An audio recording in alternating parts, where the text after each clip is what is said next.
Hi, guys. I wanted to come on before the episode to remind you of the contest we have going on for you to be able to win your very own brick craft puzzle of the Golden Girls. Yes, you. This could be yours if you just go over to our Patreon right now and sign up. Now, of course, you can sign up for one of the paid tiers. There's a $5 and $8 level, and there's lots of fun things you can do over at the Patreon. You can be a part of the GGVIP club, and we have of course, the Rusty Anchor Happy Hours, which is our after episode of the podcast. You get that every single week. But you also get interviews with people who worked on the Golden Girls or were affiliated with the girls in some way. You also get Golden Girls watch along episodes. Those are really fun. We do those once a month. So there's lots of fun things you can do as from a paid tier level, but also to be able to get this puzzle, you don't have to be in the paid tier. You can just sign up for our Patreon for free. You can just sign up and put your email in there, and you're a part of our Patreons. You'll get some of the free posts that we put out, and you'll just get the notifications that we send over to Patreon. But what that does is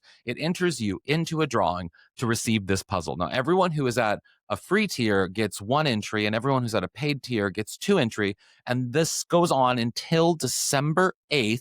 And then we'll announce the winner on the episode that week on December 10th. So this could be coming your way right now. I'm going to shake it for the people listening. It's really fun. Look how cute it is. It's so cute. So make sure you go over to our Patreon. It's in the show notes for this episode, and sign up either for a free tier or for a paid tier. It really does help us out a lot. And I really want to see what you do with this puzzle. Okay, on with the show.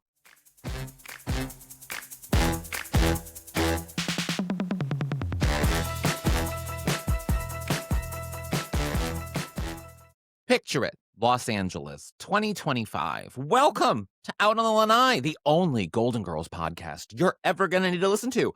I am HAlanScott / Sadie Pines, and the reason why this intro is a little bit different is because I am flying solo today.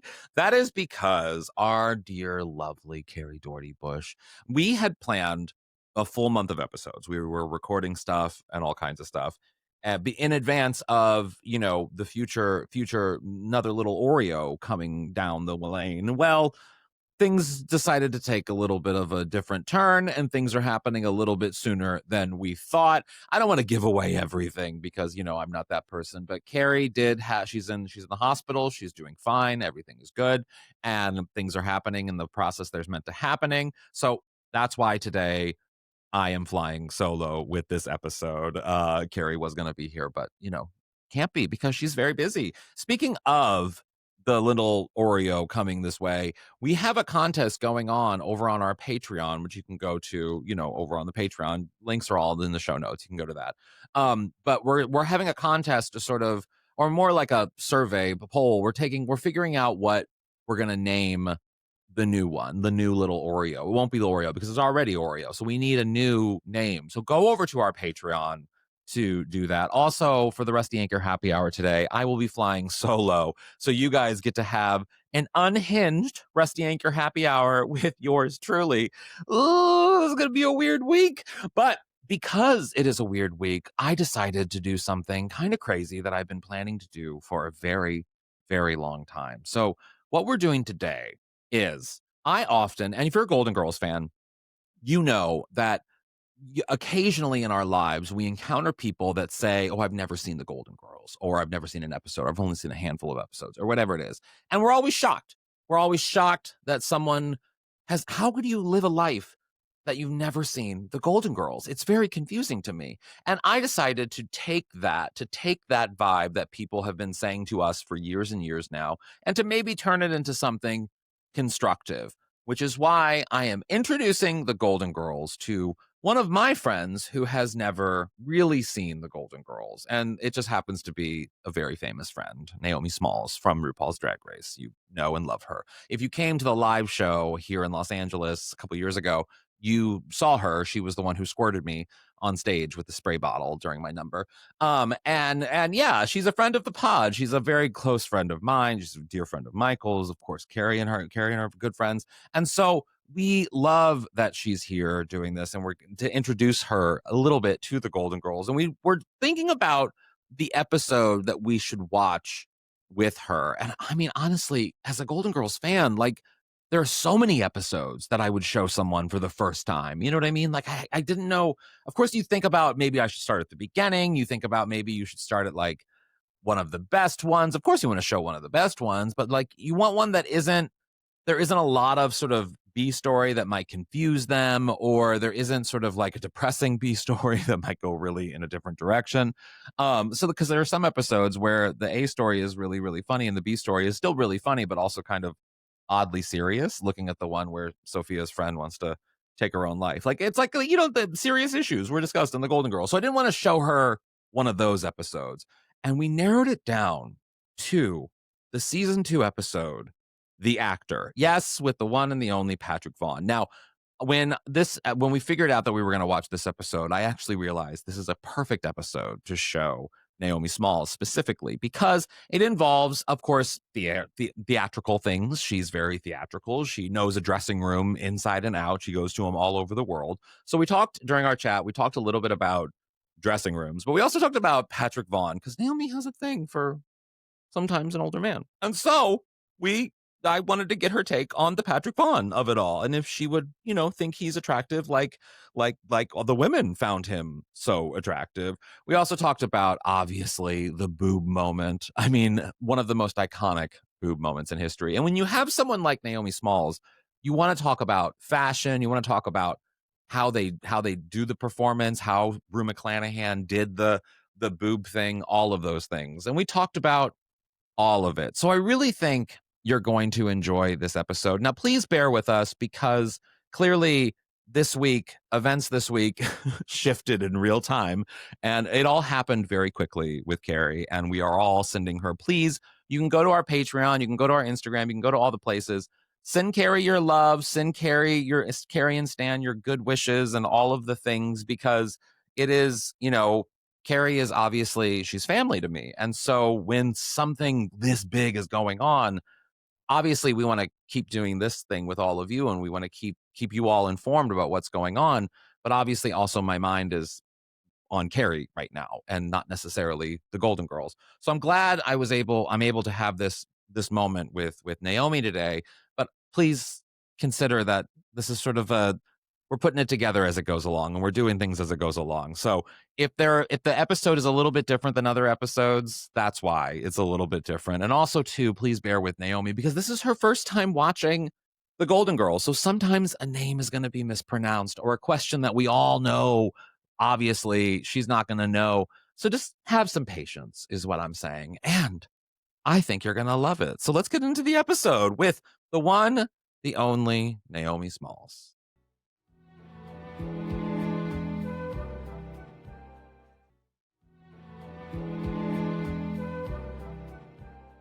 Naomi, hello, welcome. Hey, it's so weird to like greet you in an official way, because I feel like you literally are a daily presence in my life. So I never have to say, hello, how are you? Welcome. What's new? I know what's new. You're probably the first to know everything. But I'm so glad you're here. So people, Golden Girls audiences, got a test of you, a little tease of you at the Golden Girls live show. I didn't think anyone would actually recognize you when you came out and you squirted me during my number, but they did. I mean, you got an applause, girl. I think I just was a tall man with a water bottle. And they're maybe like it's going to go into a wet t-shirt contest situation, but no, this is... I thought that was going to be the episode that you told me to watch. No. But it's not. No, because that episode, that's just such a small moment from the episode. And I was actually talking with Michael about sort of like what would be the best episode for you to watch, because there's so like the thing is like this thing we're doing on the podcast is we're introducing the Golden Girls to, our friends and people who have really never really committed much to the show. Now you're like a drag queen, gay, it's in the ether, like about the Golden Girls, but like you don't know that much about the Golden Girls. And so we were trying to figure out what episode like is absurd enough, doesn't have a serious storyline that's like maybe a B plot that would confuse you. There's no like backstory that's going to confuse you. This episode is literally just the girls being horny and chaotic. And I feel like it's very fuckboy. There is, well, that's the other reason why I chose it, because I thought the older gentleman, Patrick Vaughn, in this episode is kind of your type. Yeah, I could see that. He's a little. Is he British? No, he just has that sort of like actorly effect. He's like Madonna-ified. Yes, exactly. He's actually in another episode where, speaking of the gayness, he's in another episode, a flashback or a Valentine's Day, maybe flashback, I forget, where he plays a hairdresser, and he's like this, like, I'm going to give you the best hair, whatever, and like, and they all get Sophia's hair, which is like a tight perm or whatever, like a really tight, and it's a very funny moment. So he's in two episodes. But I want to know first, what is your background on what was your first experience with the Golden Girls? Ooh, great question. I think like probably. I mean, my parents did not watch it. No. My brothers and sisters did not watch it. I think maybe like my like number one babysitter growing up, she like had it on between Jeopardy and like the one with Vanna White, Wheel of Fortune. Wheel of Fortune. I feel like Yeah. those were like her trifecta. Okay. But like I really did not. This is my first time ever sitting down and watching a full length episode of Golden Girls.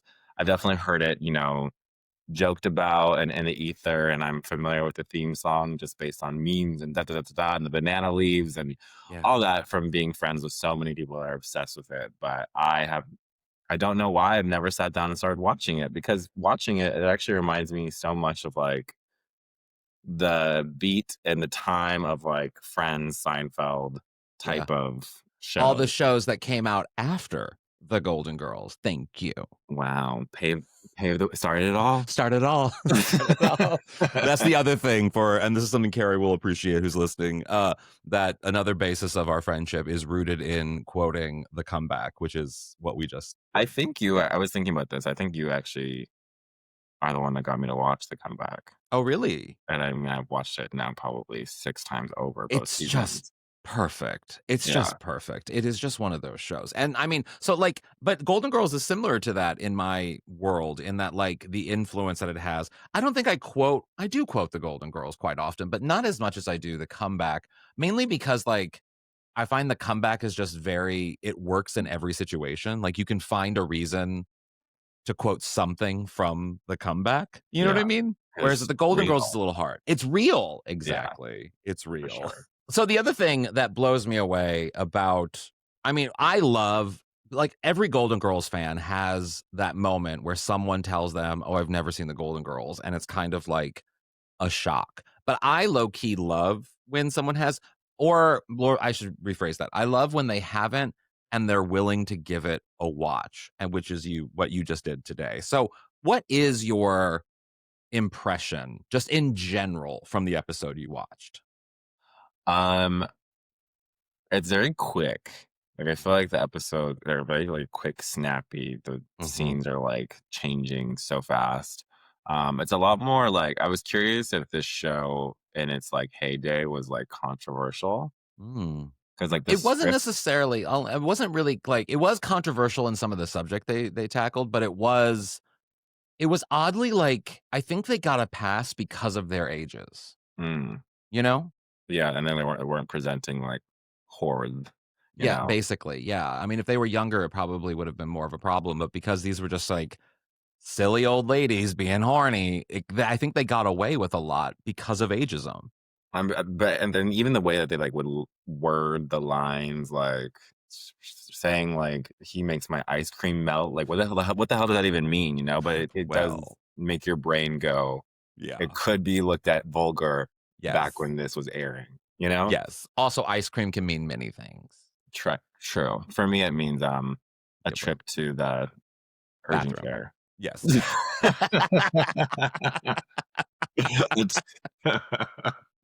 But do you think that like, having watched this episode, you would watch other episodes when they're on, just like casually? Yeah, I think I feel like this would be a show that I would have like while I'm cooking, or like while I'm like painting, like doing my makeup or something.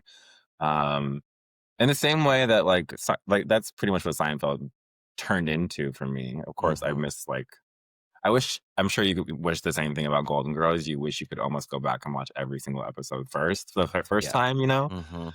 Be Mm-hmm. but, like, and there is a comfort in these shows knowing every line, every laugh track, every everything, you know?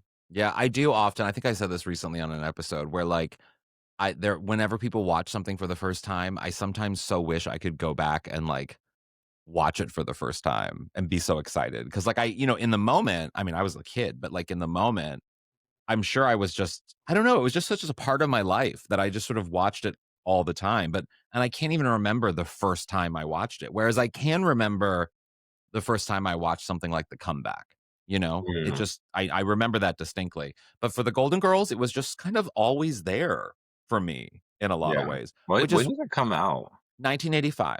Okay, I should have looked these I details. mean, no, it's good that you didn't. That's what the whole point of this is. We're introducing you I to it. think We're trying to make a case for you to love this show. I think I jotted down, like, 4 thoughts while I was watching. Okay, good, good. Well, let's get to some of the episode, and then we'll talk about those four thoughts because I want to get your take on some things.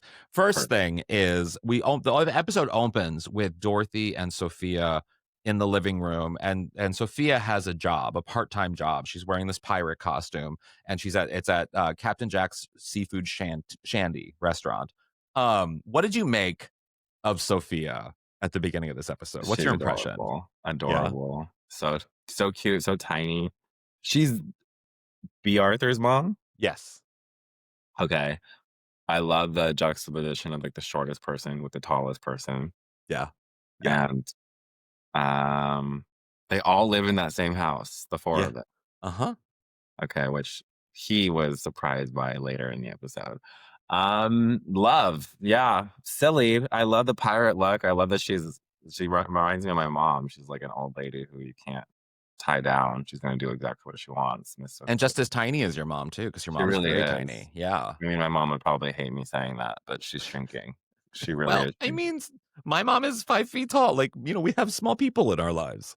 Yes. Yeah. But this is also a rare moment where we see Estelle Getty, who plays Sophia. We see Sophia in pants. You never see her in pants in this Oh. series. She's always wearing dresses or skirts or something. It's very rarely do you see her in pants. Am I plucking this detail out of my I mean, you do ass? sometimes, but not a lot. What? Is she the youngest on the cast? Well, see, that's what a lot now that's the thing too. Whenever you introduce the Golden Girls to I feel like a people, mix. there are certain factoids that are just sort of out in the world that I think in popular culture have become defining characteristics of this show that even people who don't watch the show somehow know because they've heard it somewhere in something on whatever. And that's one of them. That Estelle Getty, the actor who plays Sophia, is the youngest. The thing is, she's younger by like 9 months than B. Arthur. So her and B. Arthur are the same age, basically. They're just like not even a year apart. But she's not the youngest. The youngest is Rue McClanahan, Blanche. That Got actor is the youngest by like significantly years. Like she's probably like 9 years, I think, younger than B. Arthur. And then Rose, Betty White, is actually the oldest. crazy. But she was the last to die. Yeah, she really held out. I mean, she really held out. It is just also wild seeing because these women are 50 in the show. Yeah. Yes. I mean, they went to yes, 50-ish going in. Well, Sophia is obviously 80 something, but like 50 going into 60 range. Yes. Yeah, it's crazy looking like seeing what 56-year-olds look. I feel like this is another thing that's in the ether of like Hmm. this is what like what 50-year-olds, 50, 60-year-olds look like now compared to this is like Yeah. insane. Yeah. Well, they have that meme that goes around that actually kind of bothers me, where they show Jennifer Lopez and they say this was 50 or this is 50 in 2025. And then they show a picture of Rue McClanahan, Blanche, in 1985. And they're like, this is 50 in 1985. And it kind of pisses me off because I'm a little like, don't make fun of Rue McClanahan for looking the way she did in Oh, 1985. you think people are making fun of her? Or they're I just saying do. I I feel like they're just saying do. it's like the reality of like the world we live in now. Sure. No? I mean, that everyone's trying to look younger and younger, but I also kind of because I mean Jennifer Lopez is gorgeous. So like you put Jennifer Lopez against someone like Rue McClanahan, who is also gorgeous, but there is like comparing the two isn't the same. And I always read it as them being like, look at this old lady in 1985, when in reality, I don't look at Rue McClanahan as an old lady at all in this show, you know? Yeah, no, she's like the sex bomb in the show. Yeah, very much so. I Very do much so. love I do love her balloon Oh, yeah. tit.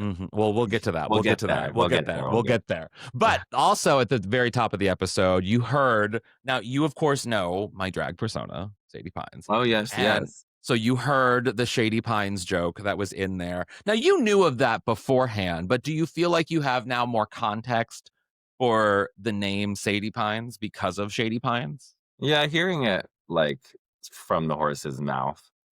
The TV show, the TV screen is who I'm calling the horse's mouth, not you.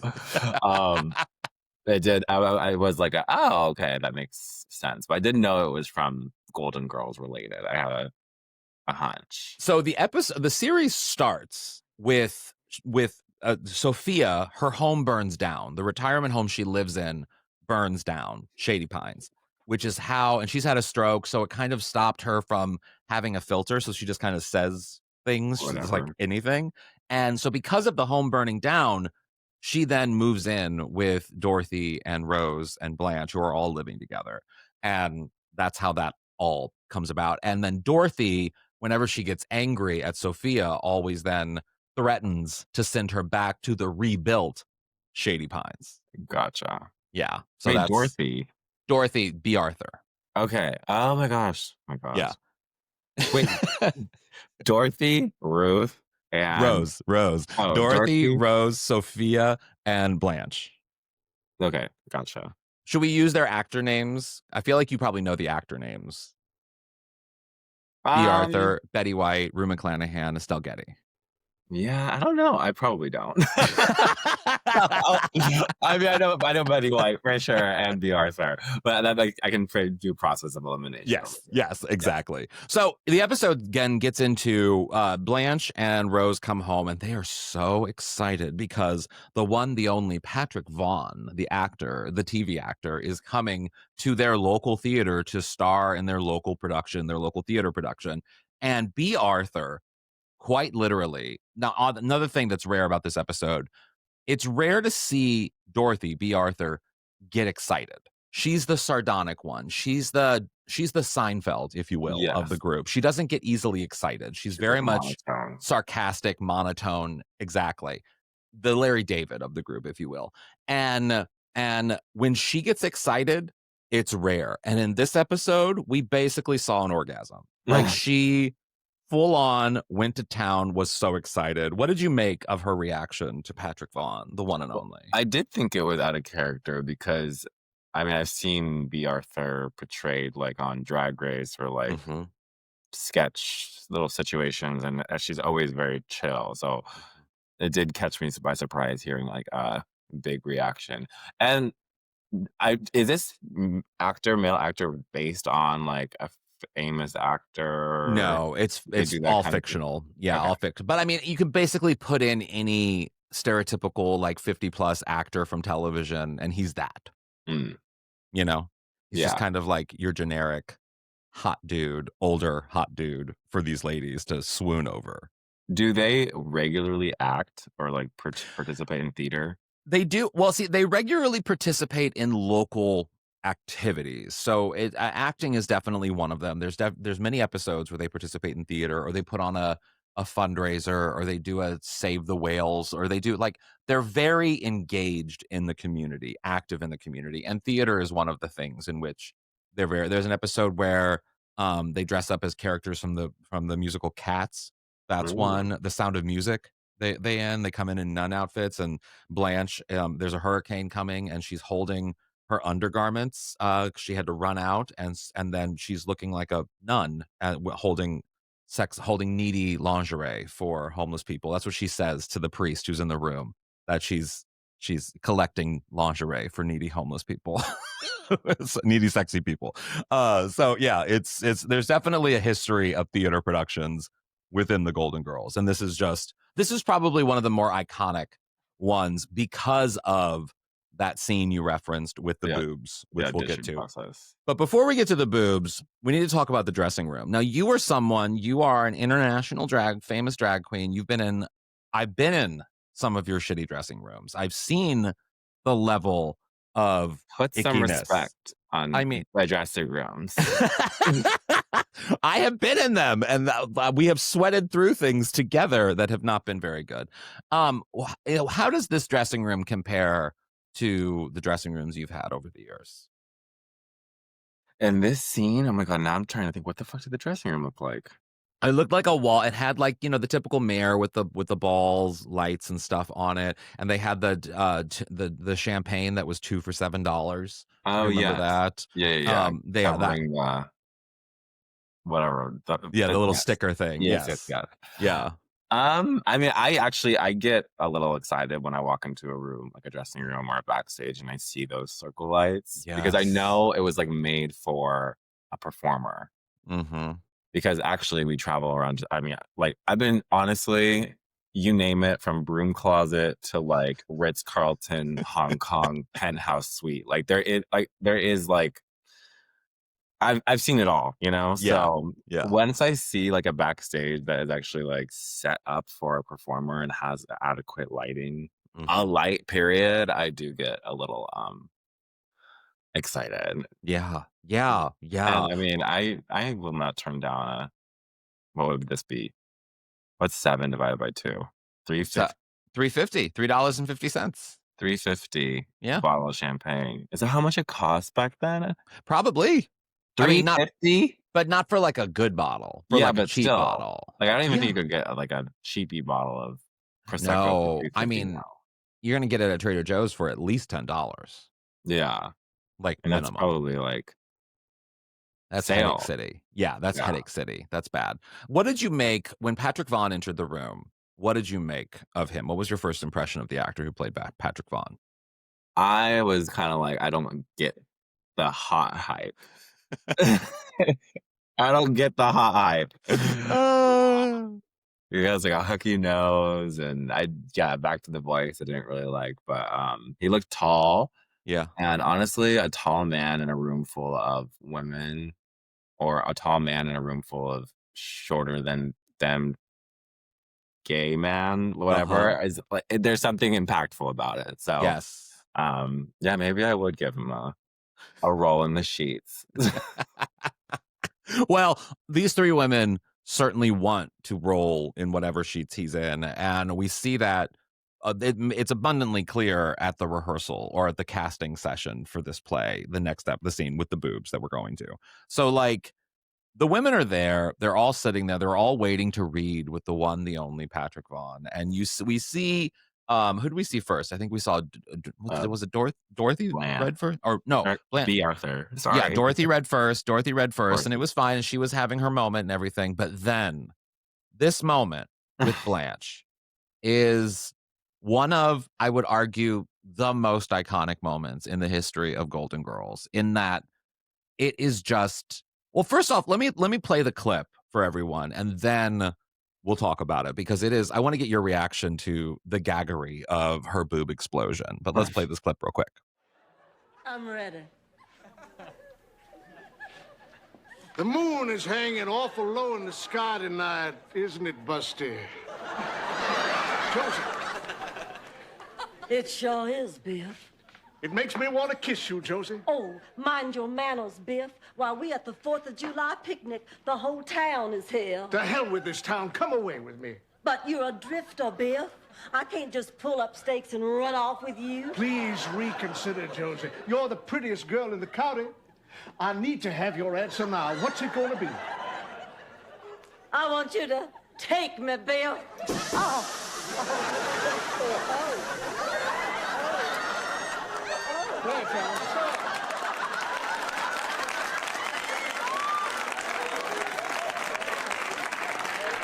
I'm afraid I popped your bosom.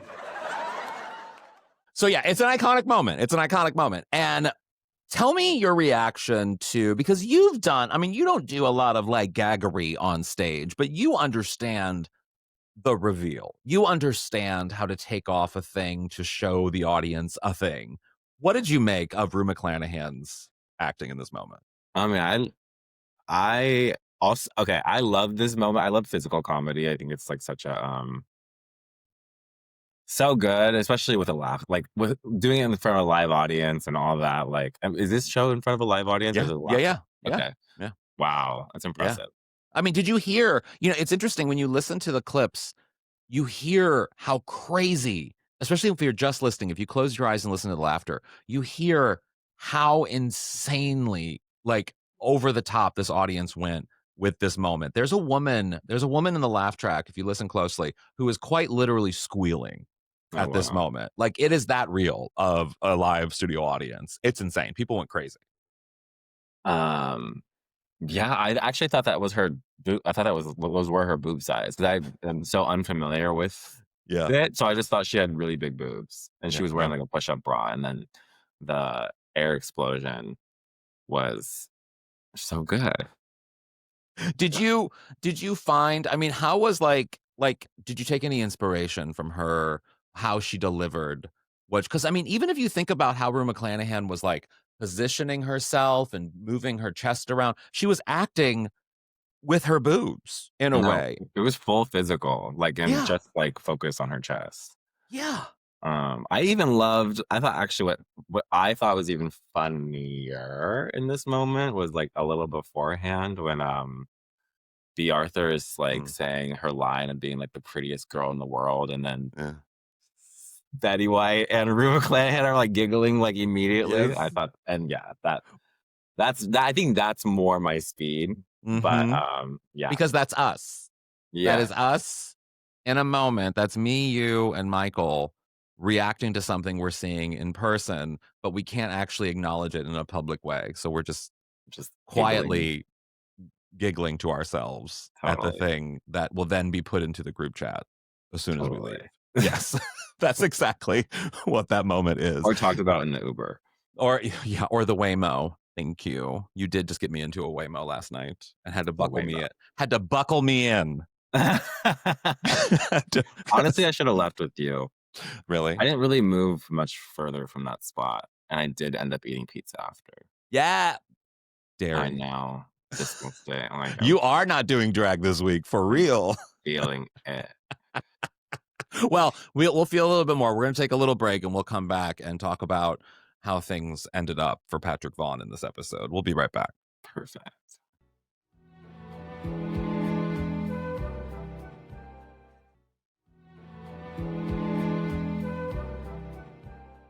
So the ladies, the show's been cast and the women are all in rehearsal process for this play.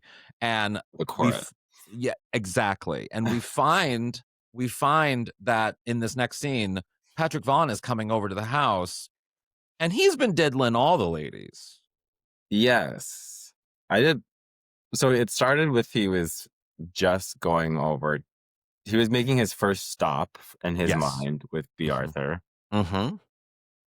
And then I think like the whole contact, like, did he pull that out of his ass? The contact falling on the floor? Yeah, I think fully. That's fully out of his ass. That was just a save for the moment. Even watching the sitcom version, I did believe him. So maybe he is a good actor. Like, I was mean, like, that's such a good excuse to like pull out of your ass in 5 seconds. Yeah. I also loved him meeting, because in this scene too, he meets Sophia. And I think, now I'm not normally in my everyday life or in drag.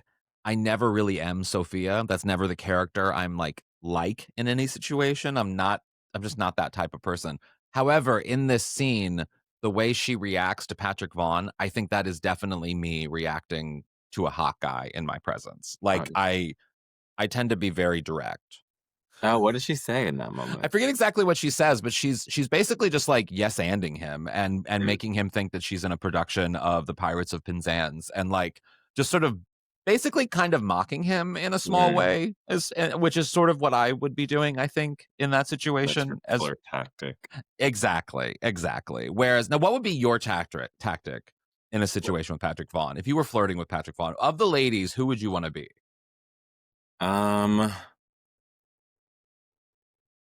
Probably Dorothy. Really? Why? It seems like she's kind of almost in on it. Like the whole like he's playing everyone else, and she's also like aware. She knows.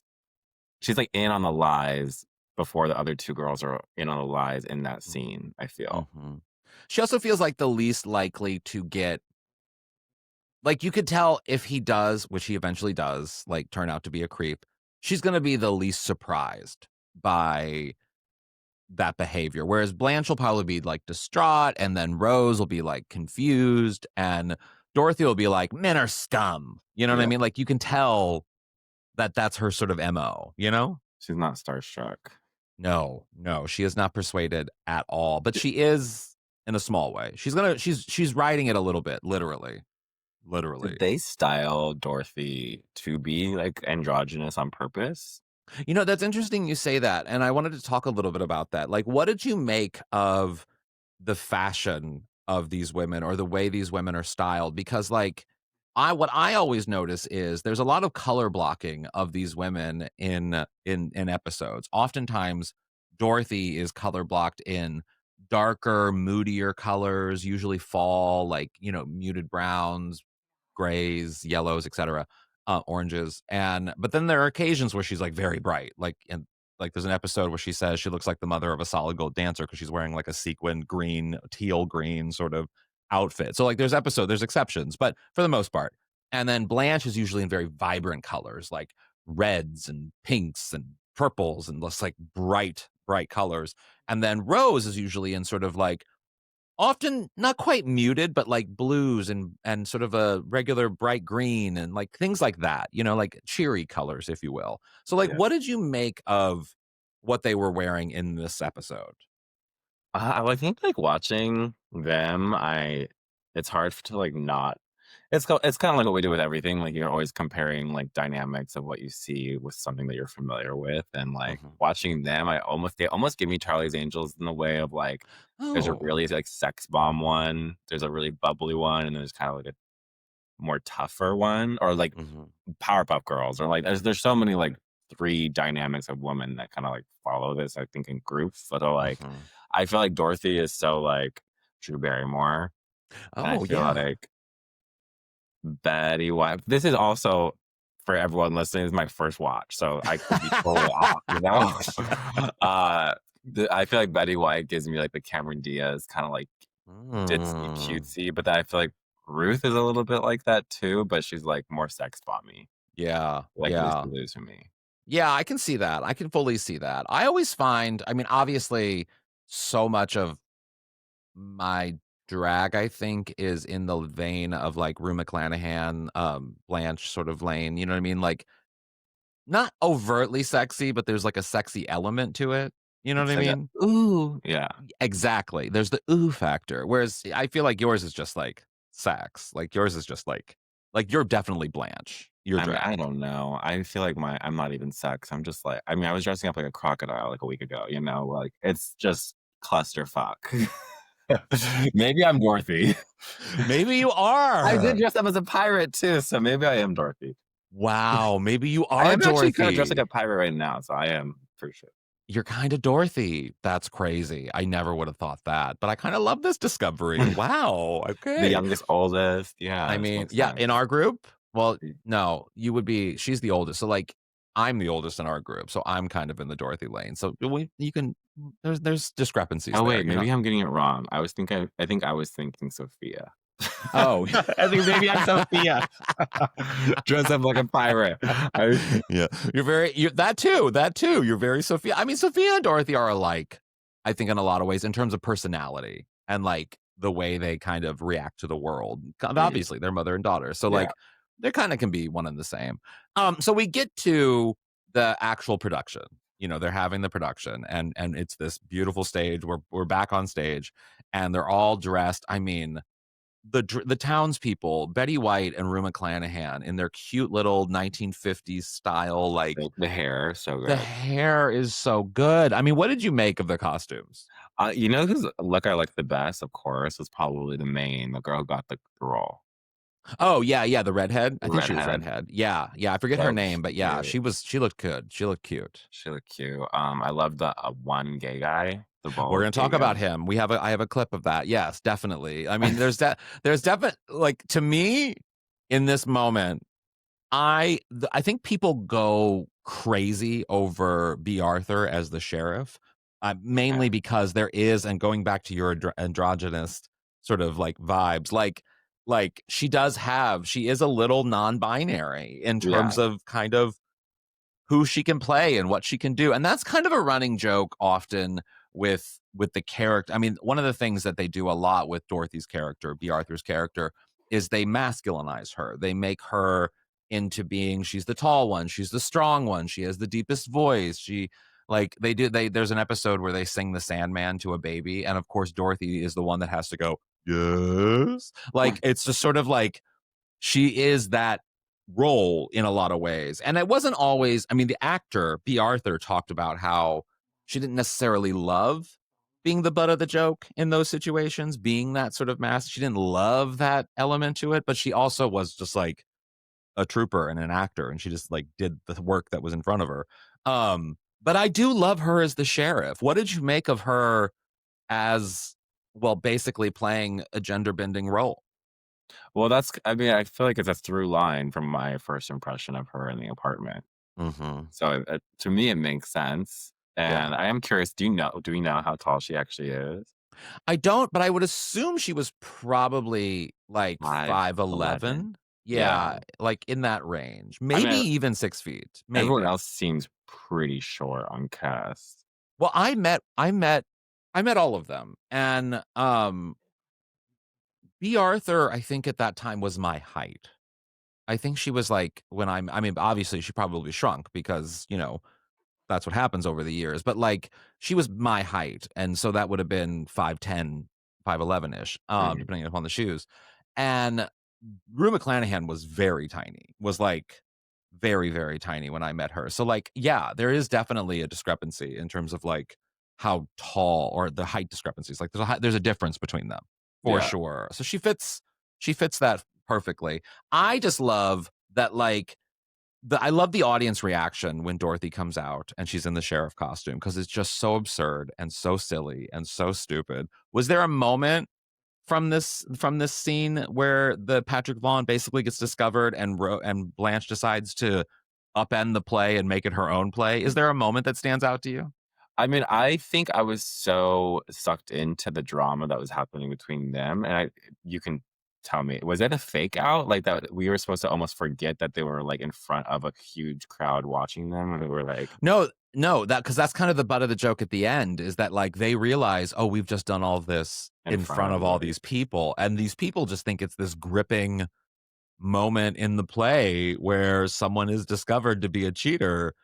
So they make it a part of the show kind of thing. There's no shot of, like, the audience, right? No, Which because that goes, I yeah, love that. Like, I yeah. feel like that's, like, something that we would never do that again. We Like, would never. we would have, like, 4 people in a movie theater and then AI the rest of it, Uh-huh.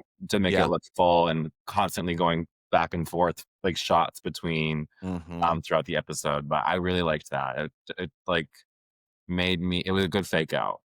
Well, it also is like very old school sitcom television. You know what I mean? Like everything kind of happened within the sets that you're given, and you rarely saw that fourth wall of like what people are watching. You know what I Right. mean? And Oh, so true. Because yeah, this was a film in front of a live audience. yeah. I did not even But yeah, but even today, in sitcoms today, they would do that. They would break that somehow by filming, adding in a scene in post of, the audience or of whatever it is. Like they would figure out a way to do that.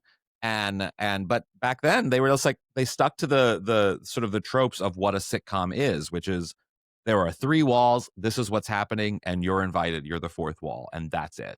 And I uh, kind of love it. I know I love it too. I think it makes it, it's just refreshing after, a week of seeing fucking Wicked and a week of, like, all Yes. these new things that are, like it's like, this is the new normal of entertainment, so Yeah. it was nice to go back and, like, see Well, those. and that's, I mean, for people who listen to this podcast and who love sitcoms, it's really, I think, refreshing to hear that from someone who, A, is younger, B, is new to the Golden Girls, and C, probably doesn't watch sitcoms in the way that we watch sitcoms, which is like obsessively, especially these particular sitcoms, the multicam sitcoms, which are the ones you're talking about. That Seinfeld is also in front of a studio audience, or like But even Seinfeld was different because they shot it in a different way. Like they had exterior shots and they had all kinds of stuff.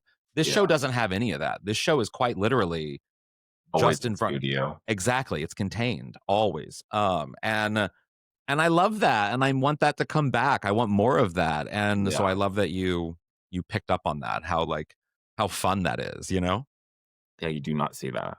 I love it. I love it. Well, so let's talk about the gay dude. So there's a moment, Patrick Vaughn. Is he a regular figure? No. Okay. This is quite literally just for this episode. This joke was created just for like this moment.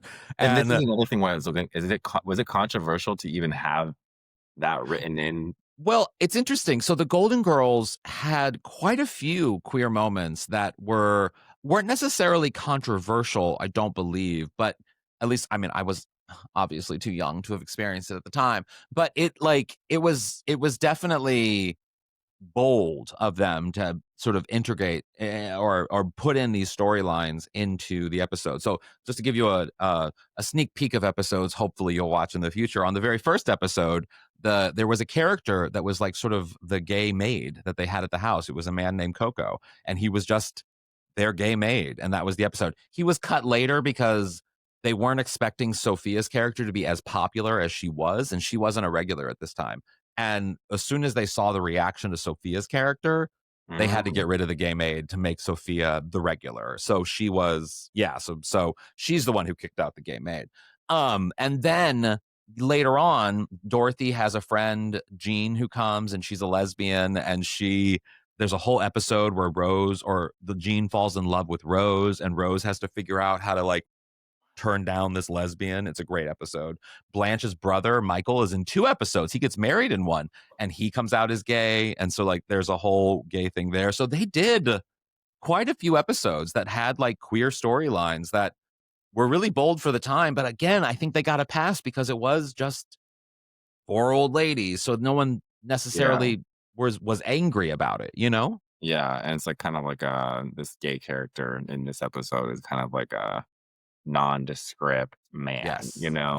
Not like a twinkie femi boy in lip gloss. It's like or like a I don't know, like a Joe Manganiello hot guy. You know? It's like someone who could like literally just blend. And we all know this gay dude. So in the moment, they're all confronting Patrick, and Patrick. Well, let me play the clip actually.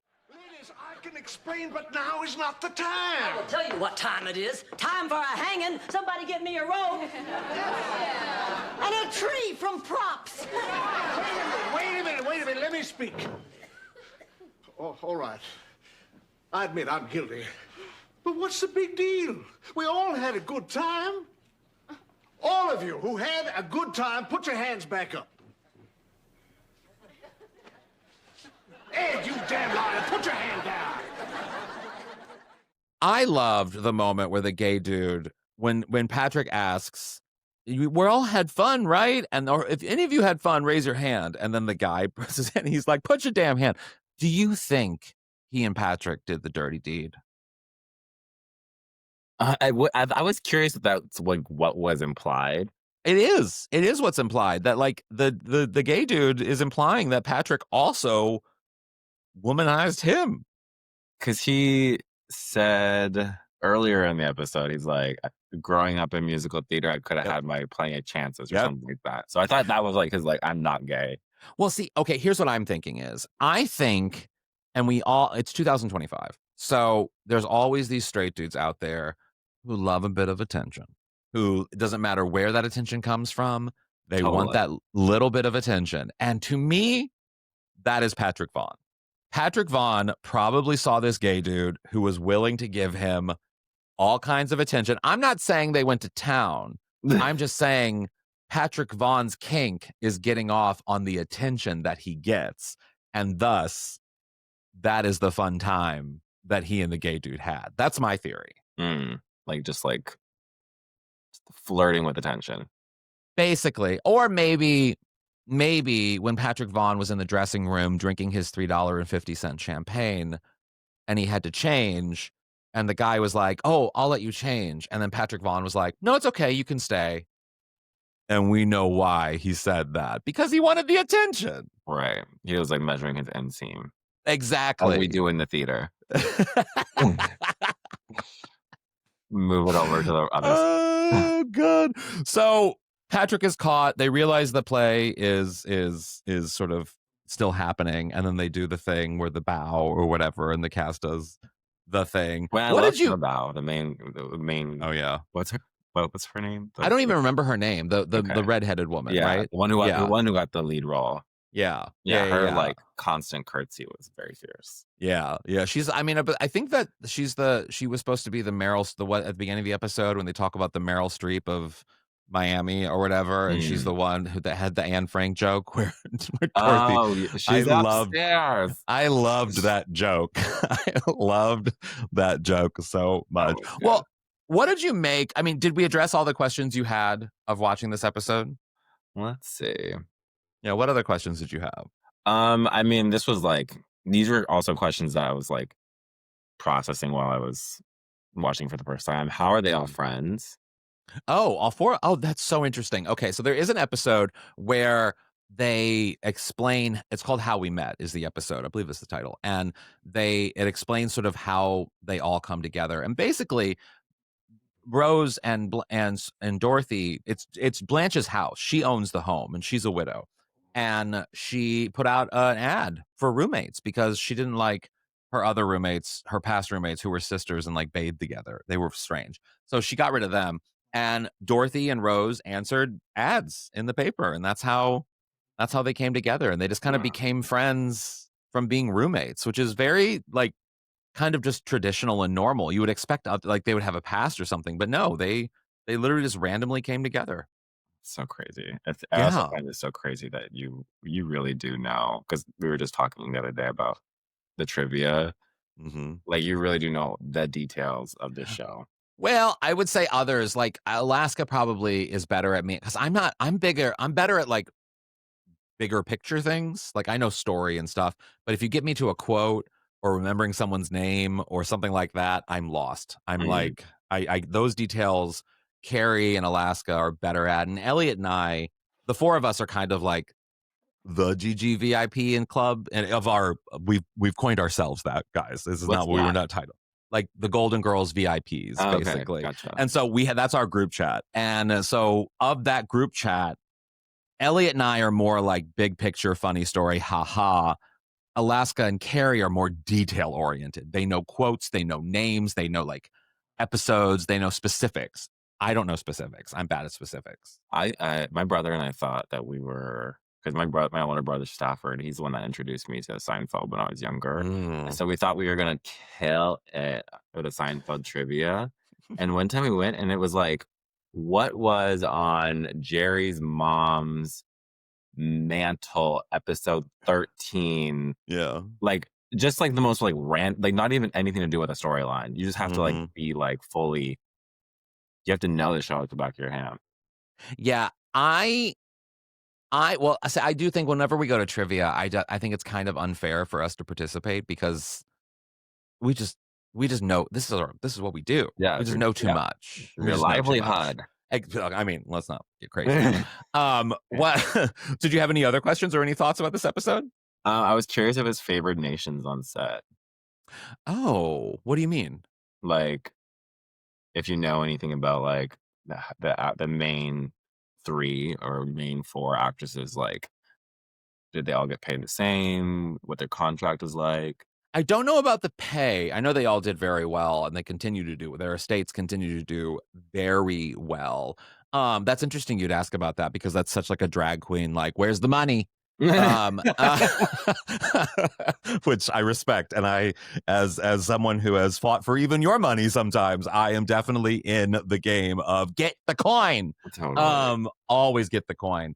Yeah, no, I don't know how much they made necessarily. I do know that they made a lot because this was like always in the top 10 for the first 5-6 years of the show, and the show was only on for 7 years. That it was always in the top 10 of most watched shows. I mean, we're talking like 30 million plus viewers. Like, wow. The last episode of this show is like one of the most like watched series last episodes of all time. Like it's like a lot of money went into this. And from the beginning too, this wasn't like a show that had a slow burn that people caught on to. it was quite literally like a firecracker from the beginning. Like it was huge ratings day one. Wow. And so they made a lot of money, like a lot of money. Good for them. Yeah, definitely. Do you have any other questions? No. I love My that. last one was as controversial during this time, but I think we touched Okay. Yeah, I love that. Well, okay, so we're going to take a break, but when we come back from the break, we always end with something called a golden takeaway, which I'll explain it a little bit, but it's basically like your general thought on this episode. So you can think about it over the break, and then we'll come back. So we'll be right back. Okay.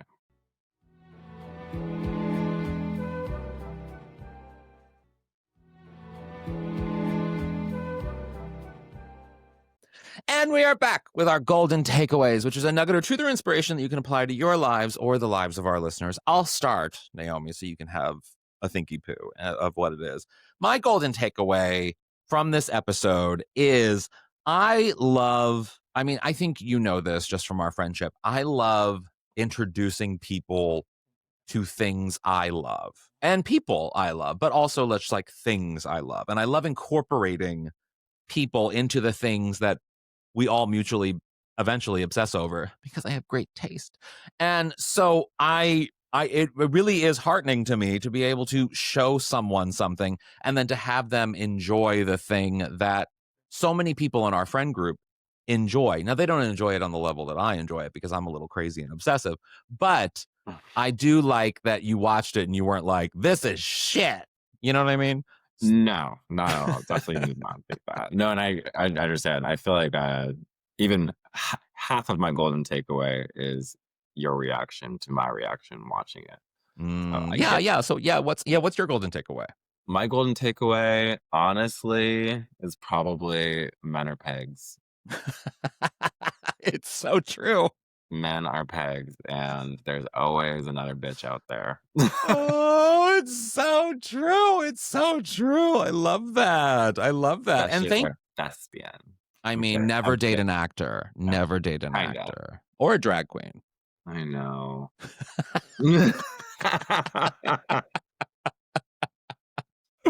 Naomi. Entertainers are just crazy. We are. I love you so much. Thank you for doing this. Love you too. Thank you so much for having me. Yeah. This is a long time coming. It has. A long time to even watch an episode.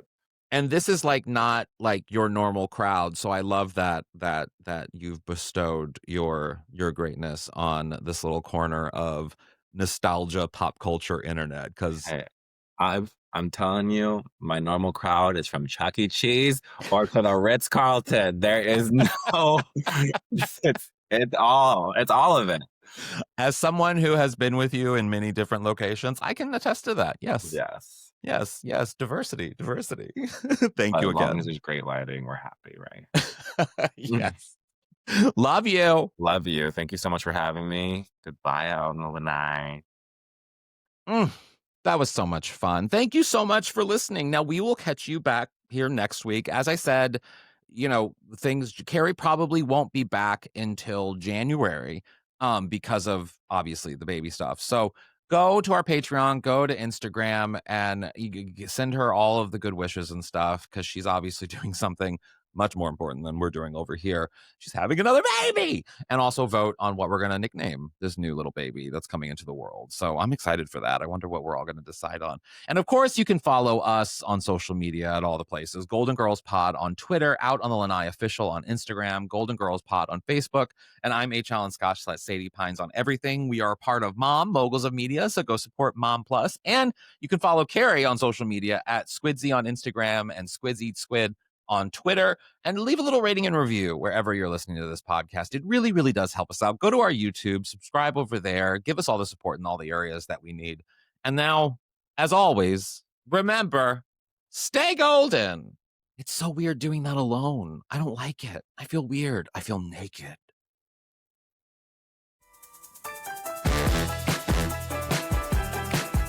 Out on the Lanai is not endorsed by Whit Thomas Harris Productions, Touchstone Television, Disney, or any of its subsidiaries. It is intended for entertainment and informational purposes only. All names, pictures, audio, and video clips of the Golden Girls are registered trademarks and/or copyrights of their respective trademark and/or copyright holders.